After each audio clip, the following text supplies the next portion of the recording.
আমার নবীর একজন গরীব মাসাকিন একদম দিন এনে দিন খায় এরকম একজন সাহাবী আমার নবীর কাছে আসলেন, ইয়া রাসূলুল্লাহ আমার মেয়েকে বিয়ে দিব কিন্তু আর্থিকভাবে আমি সচ্ছল না, খুব গরীব, ইয়া রাসূলুল্লাহ কি করতে পারি, একটু যদি সহযোগিতা করতেন। এরকম এলাকার মধ্যে আছে কি নেই? অনেক মেয়েরা টাকা পয়সার জন্য বিয়ে দিতে পারছে না বাবা, এরকম আছে না? তাদেরকে সহযোগিতা দরকার আছে না? আল্লাহ কবুল করুক, আমিন বলে। তো যখন এরকম বললেন আল্লাহর হাবিব বললেন, ঠিক আছে সমস্যা নাই, ডোন্ট ওয়ারি, প্রবলেম নেই, আমি যেদিকে নবী মুস্তাফা আছি টেনশনের কোনো দরকার নেই। যাও অমুক রাস্তা দিয়ে যাও, কয়েকটা বাড়ি পার হলেও দেখবা একটা আলিশান ঘর আছে, ওই ঘরের মালিককে গিয়ে বলবা আমি নবী মুস্তাফা পাঠিয়েছি, যা টাকা চাইবা তাই দিয়ে দিবে। সুবহানাল্লাহ বলেন না? যখন ওই গরীব সাহাবী তিনি যখন এভাবে পাড়ি দিয়ে ওই বাসায় পৌঁছালেন, দেখতেছেন ওই ঘরের মালিক তার খাদেমকে বকা দিচ্ছে, শাসন করছে, বলতেছে এই কপির মধ্যে তুমি এত তেল ইউজ কেন করেছো? চেরাগের মধ্যে, চেরাগ কপি চিনেন না? আগের দিনে তেলের মাধ্যমে ইউজ করা হতো, ঠিক না? এখন তো আর এগুলো দেখা যায় না, এখন মোমবাতি আছে, লাইট আছে। তো সেই জামানায় চেরাগ ব্যবস্থা করা হতো, চেরাগ রাতের বেলা জ্বালানো হতো। তো চেরাগের মধ্যে তেল বেশি ঢালছে খাদেম, এজন্য ওই বাড়ির মালিক চিল্লাইতেছে, যার কাছে আল্লাহ নবী পাঠাইছে।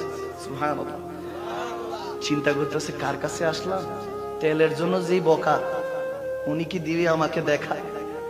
ঠিক না? উনি কি আমার সাথে দেখা দিবে, কি কথা বলবে, কি সহযোগিতা করবে? টেনশনে পড়ে গেল, কিছুক্ষণ পায়চারি করলো উঠানের মধ্যে। আর পরে দেখতেছে খাবার খেতে উনি বসছে, এখন আবার চিল্লাচ্ছে, চিৎকার দিচ্ছে, চেঁচামেচি করছে, এই খাদেম খাবারের মধ্যে এত লবণ দিছো কেন? কিছু লবণ বাঁচালে তো আগামীকালকে ইউজ করা যেত, ইচ্ছা মতো তেল চেরাগের মধ্যে ঢেলেছো, কিছু বাঁচালে তো আগামীকালকে ইউজ করা যেত, ব্যবহার করা যেত। ওই ব্যক্তি চিন্তা করতেছে তেল আর নুনের লেগে যে ধমক, ওনার কাছে কি টাকা চান? তেল আর লবণের জন্য যে ধমক দিছে, ওনার কাছে টাকা চাইলে আমার চুল ধরে মারে নিয়ে আল্লাহ মালুম, লাঠি উষ্টা দেয়নি, ডরে ভয়ে তো আর টাকাই চিতে পারতেছে না। দৌড়ায় আসলো আমার নবীর কদমে, ইয়া রাসূলুল্লাহ কার কাছে পাঠাইছেন? বলে সব জানি। কি বলবি সব জানি, আবার যা, তুই তো এখনো বলছ না, যা। আল্লাহ নবীর হুকুম শুনে সে যখন আবার দৌড়ায় আসলো, এসে তখন দেখতেছে ওনার খানা পিনা শেষ, বারান্দার সামনে দাঁড়িয়েছে, ঘরের আঙিনার সামনে দাঁড়িয়ে আছে। সালাম দিলেন, আসসালামু আলাইকুম। উনি বলেন ওয়ালাইকুম সালাম, কি চাই? বলেন আমার নবী পাঠিয়েছিলেন আপনার কাছে, আপনার কাছে। বলার সাথে সাথে বলতেছে ভিতরে আসেন, ভিতরে আসেন, আপনি আমার মেহমান। আপ্যায়ন দেখে তো উনি এমনি ভিতরে কিন্তু টাসকি, কি না কি করে, উত্তম মধ্যম ঘরে দিয়ে নিয়ে দেয়। এখন নবীজি পাঠাইছে শুনে তো ভিতরে নিয়ে খাবার দাবার আপ্যায়ন করতেছে, যে কিছু খান। বলে কিছু আরজি ছিল। বলে আরজি শুনবো, আগে খেয়ে নেন। সুবহানাল্লাহ, আগে এসছেন আপনি মেহমান, আমার নবী পাঠিয়েছে। তো যখন খাবার দাবার কিছু খেলো, বলতেছে হযরত আমার একটু এটা চাওয়া পাওয়া ছিল, আমার নবী পাঠিয়েছিলেন, আমার একটা মেয়ে আছে, কন্যা সন্তান, বিয়ের বয়স হয়েছে, বিয়ে দিব, টাকা পয়সার অভাব। বলো আচ্ছা কিছু সহযোগিতা দরকার? বলে সাথে সাথে পকেট থেকে একটা চাবির থোকনা নিয়ে বলতেছে এটা নিয়ে যান, চাবির ছড়াটা নিয়ে বলতেছে অমুক দরজায় ওখানে রুম আছে, ওই রুমের মধ্যে যান, তালা খুলে যা লাগে নিয়ে যান। এখন সেই ব্যক্তি যখন ওই তালা খুলতে গেল, ঘরের মধ্যে গিয়ে তালাটা খুলছে, তালা খুলে দেখো ওখানে জহরাত, টাকা পয়সা, অভাব নেই, আরবকে আরব মনে হয় কুল কায়নাত চলবে এরকম টাকা পয়সা, এত ধন সম্পত্তি দেখে সে হয়রান।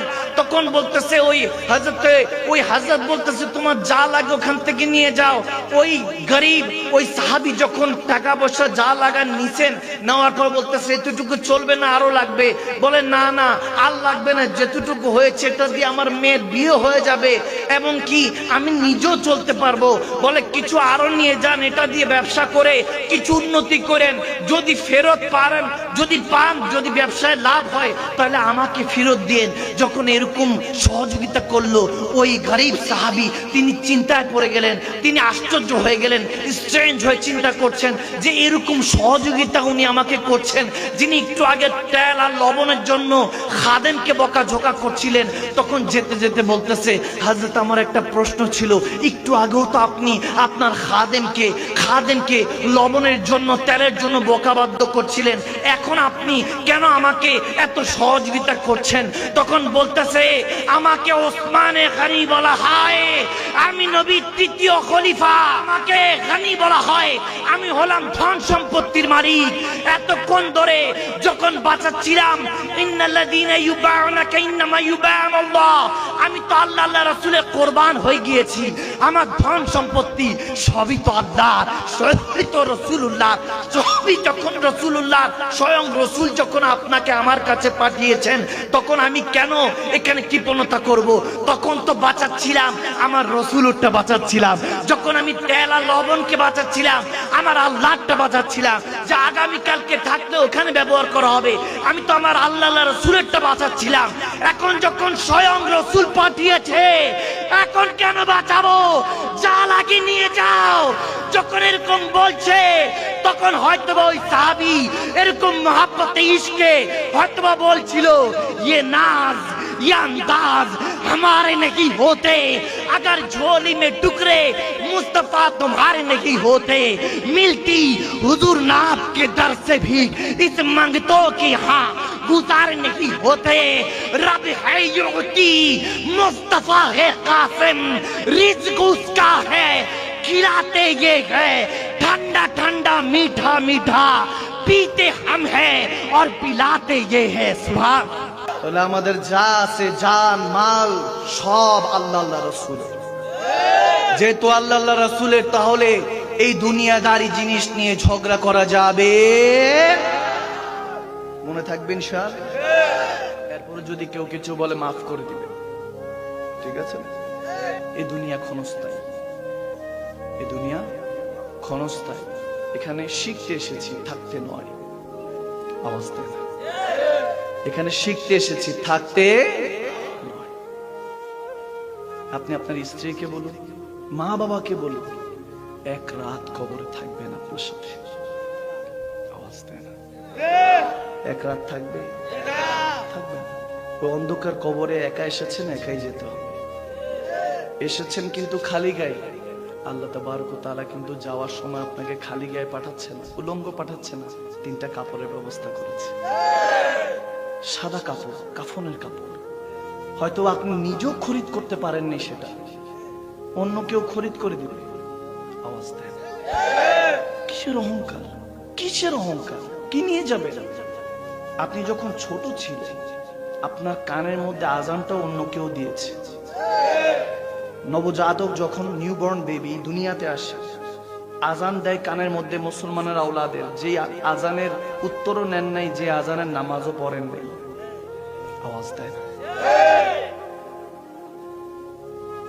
বড় হয়েছেন, আর আপনার তো হাত ছিল, পা ছিল, চোখ ছিল, কান ছিল, সবই ছিল, জুবান ছিল, বলতে পারতেন না। ওয়া ওয়া করেছেন, তারপর মা খাবার দিয়েছে।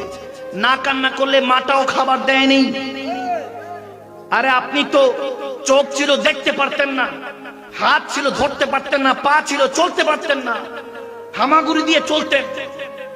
আপনার মাকে আপনার খাদিম হিসাবে আল্লাহ নিযুক্ত করেছিলেন।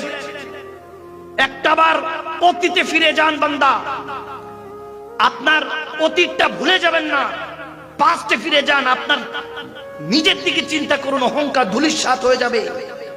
আপনার সবই ছিল, কিছুই করতে পারতেন না। মা বাবা আপনার খেয়াল রেখেছে, লালন পালন করেছে। আজকে যখন শক্তি সামর্থ্য হয়েছে, এখন আপনার কথায় লাখো মানুষ বসে যায়। তো কি হয়েছে? এখন যে মানুষগুলি ইজ্জত দিচ্ছে, এটা তো আপনাকে ইজ্জত দিচ্ছে অন্য কেউ। আপনি যে ইজ্জতবান, সেটা অন্য কেউ দিচ্ছে বিদায়, অন্য কেউ ইজ্জত করছে বিদায়, সম্মান করছে বিদায় আপনি সম্মানিত। নয়তোবা আপনার সম্মান কোথায়? আপনি যে পাহাড় পরিমাণ টাকা সম্পত্তি রেখে যাচ্ছেন, ভোগটা অন্য কেউ করবে। আপনি যখন মৃত্যুর সম্মুখীন হবেন, ওইদিন আপনার সমস্ত কিছু জানা হয়ে যাবে বান্দা। আপনি সুখের তালাশে বের হচ্ছেন ঠিকই, দুঃখ কুড়িয়ে তো ঘরে ফিরছেন, সুখটা তো কিনে ঘরে ফিরতে পারছেন না, সুখ তালাশ করতেছেন এই আসফালা সাফিলিনের মধ্যে, এই সবচেয়ে নিকৃষ্ট যে জায়গা বলা হয়েছে এই দুনিয়ার মধ্যে আপনি সুখ তালাশ করছেন। অথচ আল্লাহ তাবারক ওয়া তাআলা আহসানে তাকওয়িম আপনাকে কত সুন্দর করে সৃষ্টি করেছে ওগুলো ভুলে গিয়েছেন। এরপরে সুখের নামে যখন দুঃখ কিনে ঘরে ফিরছেন, আপনি শান্তি খুঁজতেছেন, শান্তি তো আপনি খুঁজে পান নাই। শান্তি কিভাবে খুঁজবেন? আল্লাহ তাবারক ওয়া তাআলা বলতেছে শান্তি হলো আমি রব্বে করিমের সিজদার মধ্যে, শান্তি হলো আমার নবীর প্রেমের ভিতরের মধ্যে। তুমি আমার নবীর প্রেমে পড়ো নাই, আমার সিজদা উপনতি হয় নাই, তুমি কিভাবে শান্তি খুঁজে পাবা? তারপর আপনি যখন এই দুনিয়াদারি ত্যাগ করে আপনি যখন পরপারের উদ্দেশ্যে যাচ্ছেন, এখনো চেহারাটা খোলা আছে বান্দা, আসতে মন চায় না আপনার আসতে মন চায় না, কিন্তু কাফনে কাপড় পেঁচিয়ে লজ্জায় ভয়ে আল্লাহ তাবারক ওয়া তাআলার দরবারে আপনাকে যেতেই হবে। আপনি চান কিংবা না চান যেতেই হবে।